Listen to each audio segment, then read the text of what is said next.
et bienvenue sur ma capsule qui porte sur la toilette. Donc, comme on le sait, l'apprentissage de la propreté, c'est vraiment un moment super important pour les enfants vers l'acquisition de leur autonomie. Donc, c'est vraiment important pendant cette grande période de changement et d'apprentissage-là de soutenir l'enfant, de l'encourager dans les efforts qui m'aident le soutenir dans la grande apprentissage de la propreté. Donc, à partir de 2 ans, les enfants sont biologiquement prêts à aller aux toilettes. Mais c'est sûr que chaque enfant est unique. Donc, si jamais un enfant, à partir de 2 ans, ne s'intéresse pas encore à la toilette, tout ça, c'est important de ne pas le brusquer ou de se fâcher parce qu'il ne va pas encore à la toilette. C'est important vraiment d'attendre que l'enfant soit prêt, qu'il ait un intérêt pour la toilette avant de l'amener à aller aux toilettes puis de commencer cet apprentissage-là, vu que c'est quand même quelque chose de vraiment important pour l'autonomie et l'apprentissage de la propreté. Donc, quelques signes qui vont nous montrer que l'enfant est prêt à aller aux toilettes. Donc, premièrement, sa couche va rester plus sèche plus longtemps. Donc, ça veut dire que l'enfant va commencer à apprendre à se retenir et à aller vers la toilette avant de faire pipi ou caca. Ensuite, il va être capable de rester assis plus longtemps. Donc, ça veut dire que l'enfant, une fois sur la toilette, va être capable de rester assis le temps de faire ses besoins. Il est capable de monter un escabeau à 3 marches. Donc, pour aller sur la toilette, c'est sûr que l'enfant a besoin de monter quelques marches. Donc, s'il est capable de monter 3 marches sur un escabeau, il va être capable de se rendre seul à la toilette. L'enfant va montrer un inconfort quand il est mouillé, quand sa couche est mouillée. Donc, c'est soit qu'il va se mettre la main dans la couche, il va essayer de l'enlever, tout ça.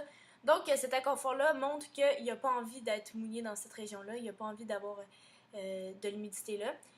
Il va commencer à utiliser des mots simples par rapport à l'apprentissage de la propreté. Donc, pipi, caca, peau. Donc, si jamais il dit ces mots-là, ça peut être un signe pour l'éducatrice que cet enfant-là a envie d'aller faire pipi. Et finalement, il va être capable de s'habiller et de se déshabiller toute seule. Donc, l'enfant va être capable d'aller vers la toilette, d'essayer de se déshabiller un peu pour aller à la toilette, finalement, presque seul. En tout cas, avec l'aide de l'éducatrice, mais de façon plus autonome. C'est aussi très important de ne pas montrer de dégoût par rapport au sel de l'enfant pour pas que l'enfant développe une gêne ou une peur d'aller aux toilettes avec l'éducatrice ou à la garderie. Aussi, c'est important de laisser les enfants explorer la toilette et de leur permettre de s'asseoir sur la toilette, même s'ils ne font rien, pour leur apprendre à être à l'aise, de comprendre comment ça fonctionne la toilette, qu'est-ce que c'est. Tout ça pour qu'une fois qu'ils sont prêts à l'apprentissage de la propreté, ils sachent déjà c'est quoi une toilette puis qu'ils se sentent à l'aise de faire leurs besoins-là. Donc, le matériel qui peut être utilisé dans l'apprentissage de la propreté, c'est un petit siège d'appoint qu'on met directement sur la toilette et qu'on assoit l'enfant dessus. Ou sinon, ça peut être un petit pot avec des rebords larges et qui est lavable. Ou sinon, une petite toilette pour enfants, encore une fois, lavable. Donc, pour aider l'enfant dans la propreté, dans l'apprentissage de la propreté, c'est important de conduire l'enfant à des heures fixes à la toilette. Donc, pour qu'il puisse s'habituer à vraiment y aller régulièrement et que quand il a envie, ben c'est sûr qu'il va avoir été ou il va aller bientôt à la toilette. De montrer l'enfant comment s'essuyer. Donc, au niveau de l'apprentissage de la propreté, c'est sûr, après avoir fait un pipi ou une selle, donc on lui montre comment s'essuyer.